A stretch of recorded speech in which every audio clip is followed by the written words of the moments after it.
વડોદરામાં વરસાદ બાદ રોડ ધોવાયા, રસ્તાઓ પર પડેલા ખાડાથી વડોદરાવાસીઓ પરેશાન, શહેર ખાડા નગરીમાં ફેરવાયું। વડોદરા શહેરમાં તાજેતરમાં પડેલા ભારે વરસાદને કારણે નીચાણવાળા વિસ્તારોમાં વ્યાપક પ્રમાણમાં પાણી ભરાઈ ગયા હતા। વરસાદી પાણી ઓસરવાની સાથે જ શહેરના માર્ગોની બદતર હાલત સામે આવી ગઈ છે। પાણી ઉતર્યા બાદ શહેરમાં રસ્તાઓ ઓછા અને વિશાળ ખાડાઓ વધુ નજરે પડી રહ્યા છે, જેના કારણે સમગ્ર વડોદરા શહેર ખાડા નગરીમાં ફેરવાઈ ગયું હોય તેવી પરિસ્થિતિ નિર્માણ પામી છે। શહેરના મુખ્ય માર્ગોથી લઈને અંતરિયાળ વિસ્તારો અને સોસાયટીના રસ્તાઓ સુધી તમામ જગ્યાએ મોટા ખાડા પડી ગયા છે। વાહન ચાલકો માટે રસ્તા પરથી પસાર થવું જોખમી બની ગયું છે। ખાસ કરીને ત્રિચક્રી વાહન ચાલકો અને રાહદારીઓ અકસ્માતનો ભોગ બની રહ્યા છે। રાત્રિના સમયે આ ખાડાઓ ન દેખાવાને કારણે નાના મોટા અકસ્માતોની સંખ્યામાં સતત વધારો થઈ રહ્યો છે।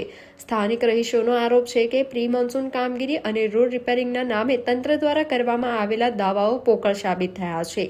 ચોમાસાની શરૂઆતમાં જ ધોવાઈ ગયેલા રસ્તાઓએ પાલિકાની હલકી ગુણવત્તાવાળી કામગીરીની પોલ ખોલી નાખી છે। વડોદરાવાસીઓ ભારે હાલાકીનો સામનો કરી રહ્યા છે અને તંત્ર દ્વારા વહેલી તકે તમામ મુખ્ય અને આંતરિયાળ રસ્તાઓનું પેચવર્ક કરીને રસ્તાઓ રિપેર કરવામાં આવે તેવી ઉગ્ર માંગ કરી રહ્યા છે।